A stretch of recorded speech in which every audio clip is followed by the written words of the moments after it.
Happy Friday morning, everyone. We don't have a Zoom set up for today, so I'm just going to answer a couple questions. Again, I'm kind of filling in with that. We really would like to do more Zooms. If you guys are interested in doing a Zoom with us, hit me up, let me know. We're not reaching out to people other than just on the video, so if you guys want to do a Zoom, we're all set for that. Even if you've done one in the past and want to do an update, we're cool with that. We'll give you some exposure and some shout out. So let's jump right into the questions. So I got a couple questions today, pretty quick, pretty fast. So this will be a pretty fast video. So I got an email from Wes, and he said, Eric, would you be willing to divulge what you charged for your finished big Southland Mobile Home Park sign? I know you made it for another sign company, but maybe what you would have charged for a typical customer. My words aren't working. If I'm overstepping my bounds here by asking, not at all. I do this constantly. If I didn't mention it on the video, then that was just a misstep by me. I normally do that. So this is the sign that Wes is talking about. So it was 2 foot by trying to get it so this is a screenshot off with my phone, so it's not as good as it would be, but we did it I don't know, a month or so ago. Anyways, 2 foot by 6 foot long. Normally that would be a minimum for me, and I'm not telling you guys what you need to charge, but for me that normally would be at least $1,200 plus shipping. And I did it for my friend who owns a sign company who I've done a lot of business with in Manteca. This was a special deal. I did it for him for $1,000, and delivery was free because I just worked it into a trip. It gave me an excuse to go back to Manteca to see Ryan and Amy and the family. So we delivered it free. But normally for a sign 2 foot by 6 foot, I probably would add at least a couple $100 on for freight, for shipping, at least. Now there's a way that you can go on USPS, not USPS, I would have shipped that probably UPS, and you can go on and calculate, even USPS, you can calculate your shipping costs if you can put in a weight and a box size. But anyway, I've got videos on that as well. So anyway, I have no problem. Anything that you guys see that you want to know what I charged for, I got no problem with that at all. So that's for you, Wes. Second question we have from Jamie. Says, I have a cordless Milwaukee router, one of these. I took the battery off, and I really enjoy it, which I do too. I really love this router. I have one issue with it, and I was wondering if you could help. When I'm halfway through carving, my bit seems to increase in depth. I don't know why. I make sure everything is tightened and the depth is set where I need it. But by the end, I'm twice as deep carving as I originally set the depth. Any help would be appreciative. So, this is something that doesn't come up too often. Excuse me. But there's really only two real possibilities that come to mind.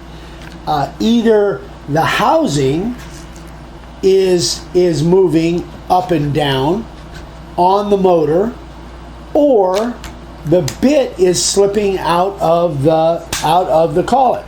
So here is my suggestion. You have to figure out which one it's doing. If it is the motor slipping within the housing, then what could be happening is this may need to be adjusted and tightened up, which is fairly simple to do.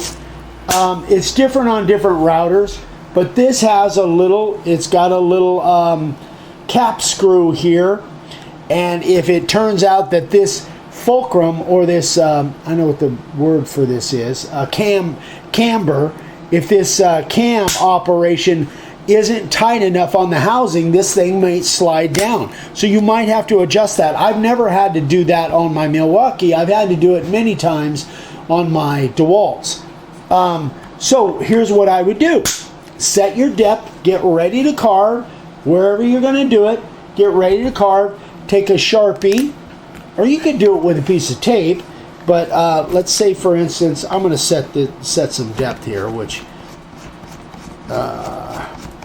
let's say I've got it set at 1/4 inch, and that's where I need it to be. I would just make a little mark right on the housing, so you can see that. And then if during your carving operation, if that disappears, or you could actually make it above it, you put a piece of tape above it. If that disappears, something's going on there. This needs to be adjusted. That's number one. Number two, so that would tell you whether it's the motor within the housing itself. But if that's not it, then that means that the bit itself is slipping out of the collet and the collet nut. So you can do the same thing. Just make a mark on your router bit right there, and if you see that space changing and you see that a little bit, then you know it's this. So either you didn't get this tight enough, or maybe your collet is defective. Maybe something's going on with the collet. So that's pretty much the only two. Yeah, that's pretty much the only two possibilities that I really see, is those two possibilities. If your board is warped or something like that, I guess that could lead to a little bit of this has got the double collet lock. So what you would want to do is check your collet. That could be another possibility, that somehow your collet is not it's all cruddy inside or something, and it's not gripping that bit. So in case you guys don't know, this is tapered on the inside of here, and as that collet nut tightens up, it closes that collet, and that's what holds that bit. So something's going on with your collet. If I'm kind of all over the place. I'm sorry. You're giving me the stink eye, like left and right back there. Yeah. So it's something to do with your collet, or it's the router motor in the housing. That's the only two possibilities that I can even think of, unless you're using an undersized cutter or something. But I think that chance of that is not very likely. So I have already answered Jamie and Ashley West back and told them my thoughts on it. So that is that. Hopefully that helps. And that's pretty much it. The only other thing is, tonight on the live, we've got our new cups in. These were back ordered. We finally got them in, so they're back on the website. They're now $15 because on the first group that we did, we lost money. We forgot about something. Anyway, we calculated it wrong, so they're now $15. And they're purple on the inside instead of blue. I kind of like it. And we'll be giving this one away tonight on the live, Friday Night Live, 6 p.m. Pacific time on YouTube, not on Facebook, but on YouTube. And we've got some announcements, and we're going to be doing some stuff. So hope you guys can join us tonight, and hope you guys have a great Friday, and we will see you on YouTube tonight. Thanks again, and we love you. We'll see you tonight.